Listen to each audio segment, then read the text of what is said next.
To a story that captures the growing crisis of healthcare in the country.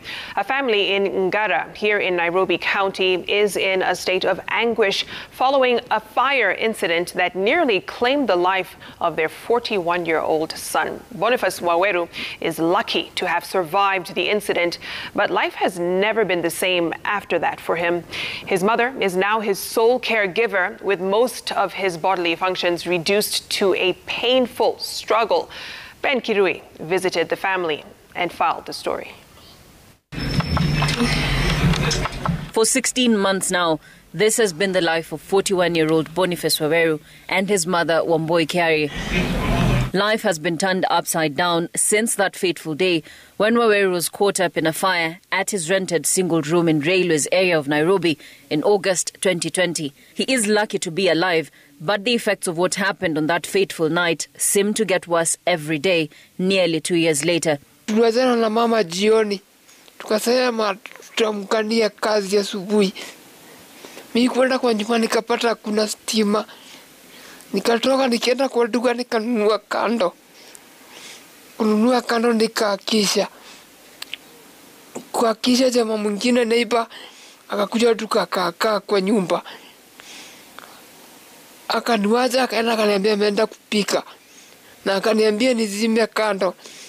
Nikamwambia nikienda kwa choo ndazima kando nikifunga mlango. Usingizi kanishika.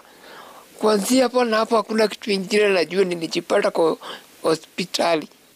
Waweru suffered what doctors call third-degree burns, meaning the fire destroyed his outer skin and the entire layer beneath it. He was rushed to Kiambu Hospital, but was immediately referred to Kenyatta National Hospital for severe burns treatment.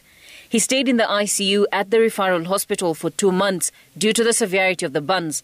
But Wamboi says Hassan will later be discharged as the hospital was decongesting the facility at the height of the COVID-19 pandemic. Alikuwa arudishwe awekwe skin grafting. Sasa wakumrudisha wakamudischarge. Sasa mimi nikawauliza penye mnampatia huyu mtoto akiwa hivyo na mimi sina pesa nitafanyaje? Wakaniambia utaenda kumtafutia ile hospitali iko karibu. That was the beginning of a series of tribulations for this family. Since then, they have knocked on the doors of both private and public hospitals to no avail, as one hospital in Nairobi allegedly refused to admit Boniface because of the severity of his wounds. Matron akaniambia, sasa hata huyu mtoto wako wagonjwa wana complain kwa sababu ananuka sana hizo vidoda zake. Kwa hivyo ile mama kitu naweza kukuomba utuondolee huyu mgonjwa tutakuandikia referral. Left with no option, Wamboi was forced to take her son back to her single rented room in Ngara. She sought the services of a private doctor to dress her son's wound every day, something which came at a cost that she could not afford for very long. Nikamtafutia tu daktari wa kumfanyia dressing. Sasa huyo daktari akawa ananilipisha 1500. Sasa nikashindwa hizi vidoda vinako na uchungu nitafanyaje? Kukula ni shida. Uchungu ndio mingi usiku na mchana. Tunasindana na mama yangu hapa, lakini tumefika na maisha mwisho. Tunafukuzwa kwa nyumba za wenyewe na sijapona. Lakini Mungu atatubariki tu. As if to add insult to injury, in October 2021, Boniface broke his leg after he tripped whilst attending to a call of nature. Now, his mother has to facilitate him to use the toilet or bathroom. Muguu inauma kuuma, silalangi mama halali. Hata zingine tunakosa ya kukula. Tunasaidia tuna marafiki. Na tuna watu wanaweza kuja kutusaidia. Ni mimi tuna mama yangu.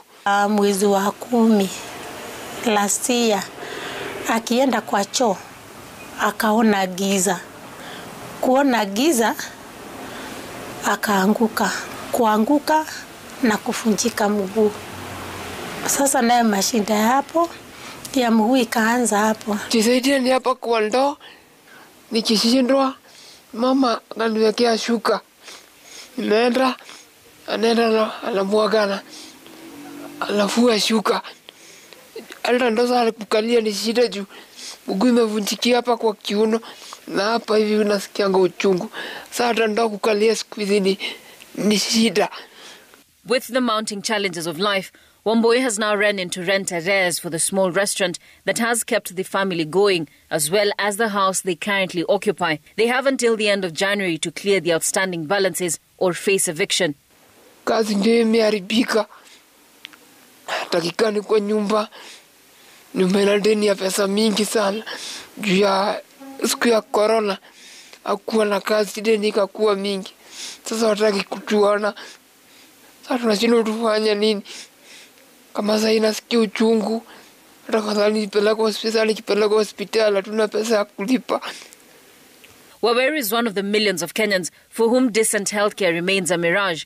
He hopes that someday he can get back on his feet, but he will need a helping hand to get to the hospital and begin life afresh. So now